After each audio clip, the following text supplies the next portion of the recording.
पौष मास का हर दिन जीवन में उजाले का संदेश लेकर आता है, जो अंधकार को मिटाकर सत्य का मार्ग दिखलाता है। धर्म, तप और भक्ति के बिना जीवन अधूरा है और पौष मास इन सभी गुणों को अपनाने का सुअवसर प्रदान करता है। ओम आदित्याय नमः। हरे कृष्णा। आज पौष मास के 15वें दिन पूरे भक्तिभाव के साथ हम सब मिलकर आज की इस दिव्य कथा का श्रवण करें और अपने जीवन को प्रकाशमय बनाएं। श्री नारायण बोले, हे नारद, इस प्रकार एकदंत गणेश्वर का उपाख्यान मैंने तुमसे कह दिया है। अब और क्या सुनना चाहते हो वो भी बताओ। तब नारद जी ने निवेदन किया, हे प्रभु, ये तो आपने अत्यंत अनुपम कथा कही है। श्री गणेश्वर के ऐसे ऐसे गोपनीय चरित्रों के कथन में आप ही समर्थ हैं। हे नाथ, अभी अनेक चरित्र श्रवण से मेरा मन भरा नहीं है, इसलिए आप और भी कोई चरित्र उनसे संबंधित हो तो कहने की कृपा कीजिए। भगवान नारायण बोले, धन्य हो नारद, जो तुम्हारा मन गणपति की पवित्र कथाओं में लगा हुआ है। तुम्हारा आग्रह है तो मैं उनकी पावन कथा अवश्य ही कहूंगा। देवर्षि, अब मैं आपको गणेश जी का एक अन्य उपाख्यान सुनाता हूँ, जो कि ब्रह्म कल्प में घटित हुआ था। एक बार गणेश्वर श्री गंगा जी के पावन तट पर तपस्या कर रहे थे। उनके अर्ध उन्मीलित नेत्र थे और मन भगवान में लगा हुआ था। वे सदैव उन्हीं के चरण कमलों का ध्यान किया करते थे। उस समय वे एक रत्न जटित सिंहासन पर विराजमान थे। समस्त अंगों पर चंदन लगा हुआ था। गले में पारिजात पुष्पों की माला तथा स्वर्ण मणि रत्नों के अनेकों हार पड़े हुए थे। कमर में अत्यंत कोमल रेशम का पीतांबर लिपटा हुआ था। भुजाओं में स्वर्णाभरण, मस्तक पर दैदीप्यमान मुकुट और कानों में कुंडल शोभित थे। उनका मुखमंडल करोड़ों सूर्यों की आभा को भी लजाता हुआ दमक रहा था। उनकी सुंदर सूंड और विद्युतोपम श्वेत दंत भी अद्भुत शोभा के कारण थे। इस प्रकार अद्भुत और दिव्य सौंदर्य अवतार गणेश जी कुछ कुछ योग झपकी लेते हुए और कुछ कुछ जागते हुए से अत्यंत शोभायमान लग रहे थे। इसी अवसर पर धर्मात्मज की नव यौवना कन्या तुलसी देवी श्री हरि का स्मरण करती हुई विभिन्न तीर्थों में भ्रमण करने को निकली हुई थी। वह विभिन्न स्थानों पर होती हुई उसी गंगा तट पर जा पहुंची, जहां पर पार्वती नंदन एकदंत भगवान श्री कृष्ण के चरणों में ध्यान लगाए हुए बैठे थे। तुलसी जी ने उमा सुवन को देखा तो कुछ मोहित सी हो गई। उसने सोचा, कितना अद्भुत और अलौकिक रूप है गिरिजा नंदन का। इनसे वार्तालाप करके विचार जानने चाहिए। संभव है इनके द्वारा की जाने वाली उपासना कुछ इस प्रकार की हो कि जो मेरा प्रयोजन है।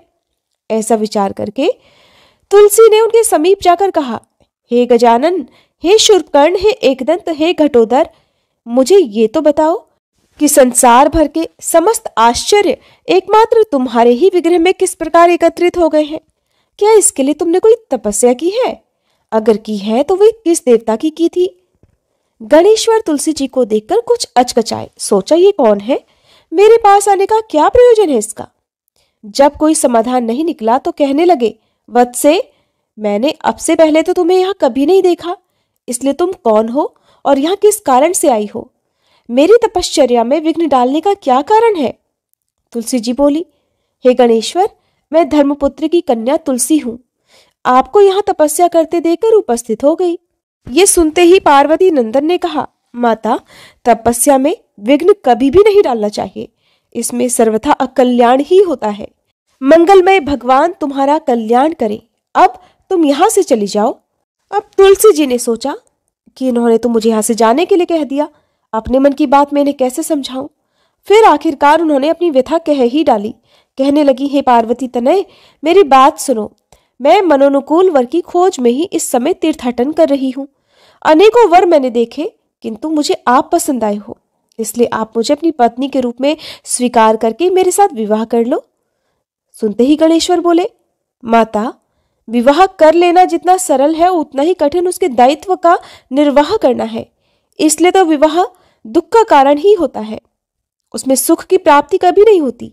विवाह में काम वासना की प्रधानता रहती है, जो कि तत्व ज्ञान का उच्छेद करने वाली और समस्त संशयों को उत्पन्न करने वाली है। और मैंने तुम्हें माता कहा है, इसलिए मेरी ओर से तुम अपना मन हटा लो। अगर तुम ठीक प्रकार से खोजोगी तो मुझसे अच्छे वर तुम्हें अनेकों मिल जाएंगे। सुनकर तुलसी जी बोली, एकदंत, मैं तो तुम्हें ही अपने मनोनुकूल देखती हूं, इसलिए मेरी याचना को ठुकराकर निराश करने का प्रयास मत करो। मेरी प्रार्थना स्वीकार कर लो प्रभु। गणेश जी कहने लगे, परंतु मुझे तो विवाह करना ही नहीं है, फिर मैं तुम्हारा प्रस्ताव कैसे स्वीकार कर लूं? आप कोई और वर देखो और मुझे क्षमा करते हुए मेरी ओर से अपना मन पूरी तरह से हटा लो, इसी से आपका कल्याण होगा। तुलसी जी को गणेश जी की बात बड़ी बुरी लगी और उन्होंने कुछ रोषपूर्वक कहा कि हे उमानंदन, मैं कहती हूं कि तुम्हारा विवाह तो अवश्य होगा, मेरा ये वचन कभी मिथ्या नहीं होगा। तुलसी प्रदत्त शाप को सुनकर गणपति भी शाप दिए बिना नहीं रह सके। उन्होंने भी तुरंत कह दिया, देवी, तुमने तो मुझे व्यर्थ ही श्राप दे डाला है, इसलिए मैं भी कहता हूं कि तुम्हें जो भी पति प्राप्त होगा वो असुर होगा और उसके बाद महापुरुषों के शापवश तुम्हें वृक्ष होना पड़ेगा। ये शाप सुनते ही तुलसी जी भयभीत हो गई। उन्होंने गणेश्वर की स्तुति करनी शुरू कर दी। कहने लगी, हे गणराज, हे एकदंत, हे हेरंब, मुझ पर कृपा कीजिए, मेरे अपराध को क्षमा करके दया दृष्टि से देखिए। प्रभु, आप तो सभी विघ्नों का नाश करने वाले हैं। मुझे भी जिन विघ्नों की प्राप्ति होने का शाप आपने दिया है, उनका निवारण तो केवल आप ही कर सकते हैं। हे दुखनाशक, मेरे दुखों को दूर कर दीजिए। तुलसी जी की विनय सुनकर गणेश्वर प्रसन्न हो गए। उन्होंने फिर उसे आश्वासन दिया, हे देवी, आप समस्त सौर भवंत पुष्पों की सारभूता बनोगी। कलांश से भगवान श्री नारायण के प्रिया बनने का सौभाग्य भी तुम्हें प्राप्त होगा। यद्यपि समस्त देवगण तुम पर प्रसन्न रहेंगे, फिर भी भगवान श्री हरि को तुम्हारे प्रति विशेष प्रीति रहेगी। नरलोक में मनुष्यों को तुम्हारे माध्यम से भगवान श्री कृष्ण की भक्ति करने पर उनके धाम की या फिर मोक्ष की प्राप्ति होगी, किंतु मेरे द्वारा तुम सदैव त्याज्य ही रहोगी। गणपति से ऐसा वर प्राप्त करके तुलसी जी अपने गंतव्य स्थान को चली गई और इधर गणेश्वर भी वहां से बद्रीनाथ के समीप तपश्चर्या करने के लिए चले गए। अब नारद जी ने पूछा, हे प्रभु, फिर ये बताइए कि तुलसी जी को फिर किस वर की प्राप्ति हुई और वृक्ष भाव में वह कब स्थित हुई, ये भी बताने की कृपा कीजिए। तब श्री नारायण मुनि बोले, हे नारद, कालांतर में वही तुलसी वृंदा हुई और दानवराज शंखचूर्ण की भार्या बनी। वह शंखचूर्ण पूर्व जन्म में भगवान श्री कृष्ण का पार्षद सुदामा था, जो रासेश्वरी राधा के शापवश असुर योनि को प्राप्त हुआ था। वह शंखचूर्ण भार्या भगवान के कलांश से वृक्ष भाव को प्राप्त होती हुई श्री हरि की परम प्रिया हुई। यही कारण है कि श्री गणपति की पूजा में तुलसी जी को नहीं अर्पित किया जाता। इस वृतांत को सुनकर देवर्षि नारद ने फिर से प्रश्न किया कि हे प्रभु, भगवान गणेश जी ही सर्वप्रथम पूजा प्राप्ति के अधिकारी हैं। किसी भी देवता की पूजा करो, पहले तो गणेश जी को ही पूजना होगा। अब ये भी विस्तार पूर्वक बताने की कृपा कीजिए कि गणेश जी को प्रथम पूजा का अधिकार किस प्रकार प्राप्त हुआ। इस विषय में मेरी बुद्धि मोह को प्राप्त हो रही है कि सृष्टि रचयिता ब्रह्मा जी, पालनकर्ता भगवान नारायण और संहारकर्ता शिव जी में से किसी को भी प्रथम पूजा का अधिकारी क्यों नहीं माना गया, जबकि ये त्रिदेव ही तो सबसे बड़े देवता माने जाते हैं। तब श्री नारायण कहने लगे, हे देवर्षि, ये भी एक रहस्य ही है। देखो, अधिकार मांगने से नहीं मिलता, उसके लिए योग्यता होनी चाहिए। संसार में अनेकों देवी देवता पूजे जाते हैं। पहले जो जिसका इष्ट देव होता वो उसी की पूजा किया करता है। इससे बड़े देवताओं के महत्व में कमी आने की आशंका उत्पन्न हो गई। इस कारण देवताओं में परस्पर विवाद होने लगा। वे उसका निर्णय करने के लिए शिव जी के पास पहुंचे। प्रणाम करके पूछने लगे, हे प्रभु, हम सब में प्रथम पूजा का अधिकारी कौन है? देवताओं की बात सुनकर शिव जी भी सोचने लगे कि किसे प्रथम पूजा का अधिकारी माने। तभी उन्हें एक उपाय सूझा। कहने लगे, देवगण, इसका निपटारा बातों से नहीं तथ्यों से होगा। इसके लिए एक प्रतियोगिता रखनी होगी। भगवान शिव के मुंह से ये बात सुनते ही देवतागण उनका मुख देखने लगे। शंकित हृदय से सोचते थे कि ये कैसी प्रतियोगिता होगी। ये शिवजी ने उनके मन के भाव ताड़ लिए, इसलिए सांत्वना भरे शब्दों में कहने लगे, घबराओ मत, कोई कठिन परीक्षा नहीं ली जाएगी। बस इतना ही कि सभी अपने अपने वाहनों पर चढ़कर संसार की परिक्रमा करो और फिर यहीं वापस लौट आओ।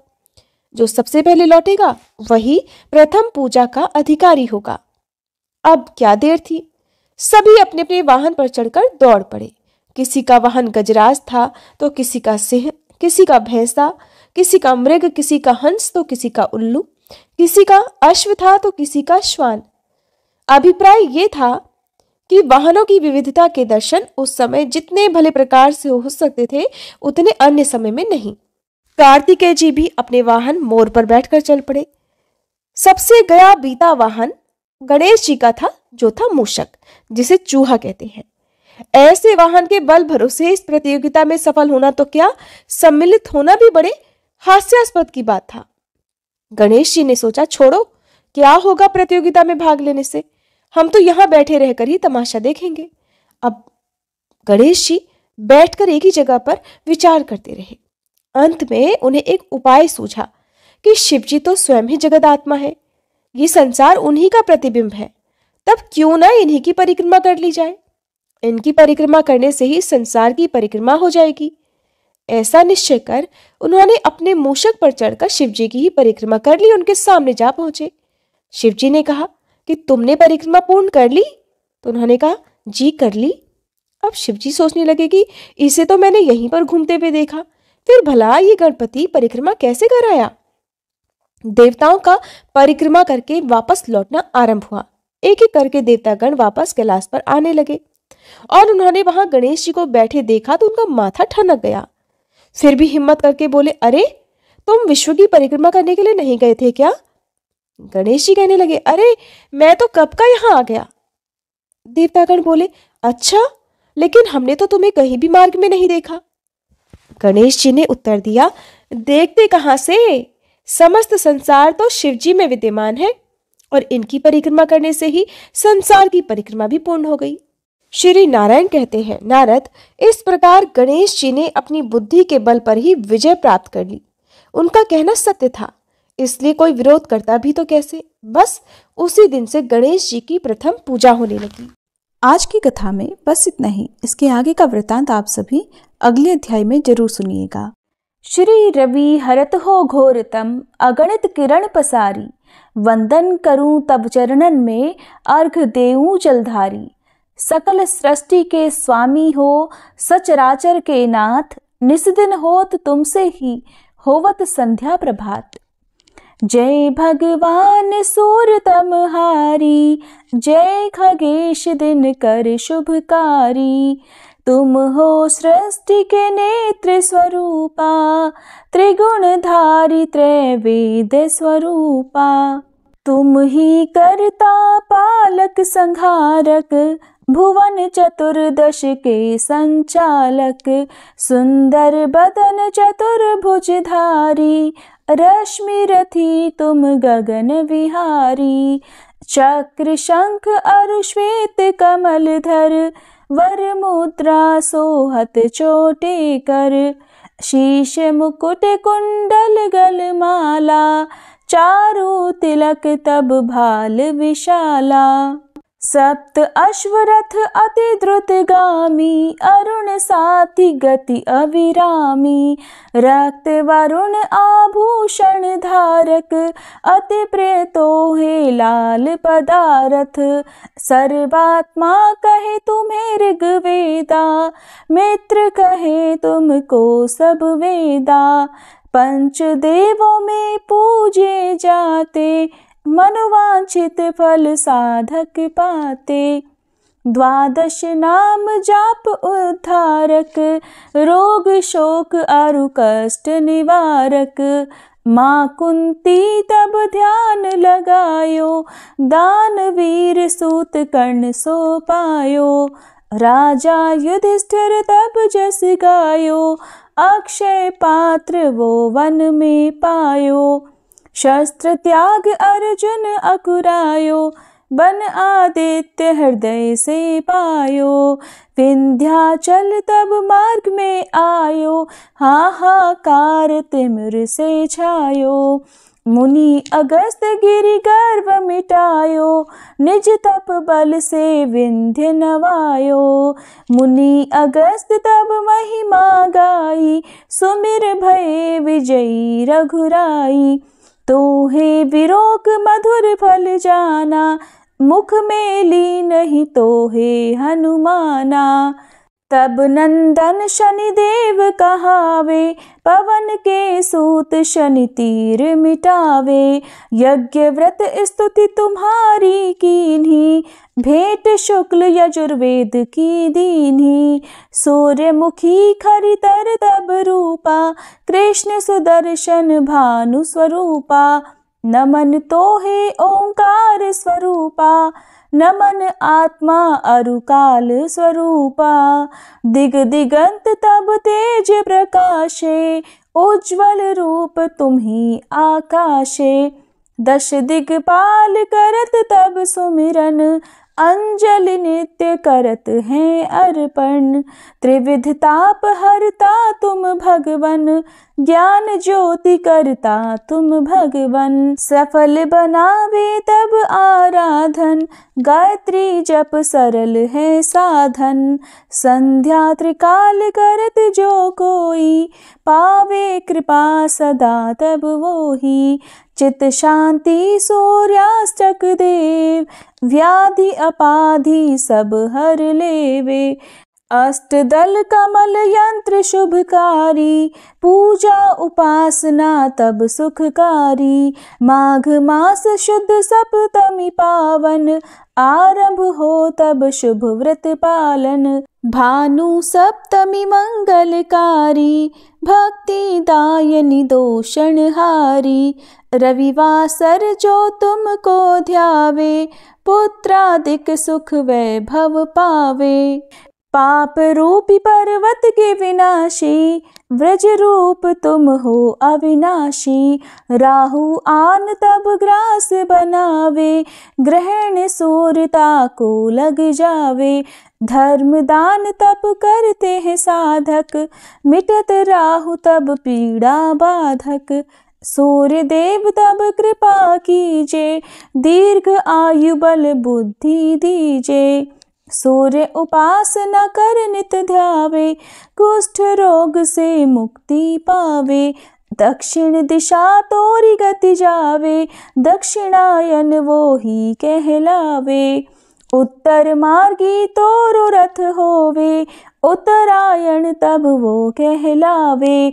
मन और वचन कर्म हो पावन, संयम करता भलित आराधन। भरत दास चिंतन करत घर दिन कर तब ध्यान, रखियो कृपा इस भक्त पे तुम्हारी सूर्य भगवान। ओम जय सूर्य भगवान, जय हो दिन कर भगवान। जगत के नेत्र स्वरूपा, तुम हो त्रिगुण स्वरूपा। धरत सब ही तब ध्यान, ओम जय सूर्य भगवान। सारथी अरुण है प्रभु, तुम श्वेत कमल धारी। तुम चार भुजाधारी, अश्व है सात तुम्हारे। कोटि किरण पसारे, तुम हो देव महान। ओम जय सूर्य भगवान। उषा काल में जब तुम उदयाचल आते, सब तब दर्शन पाते।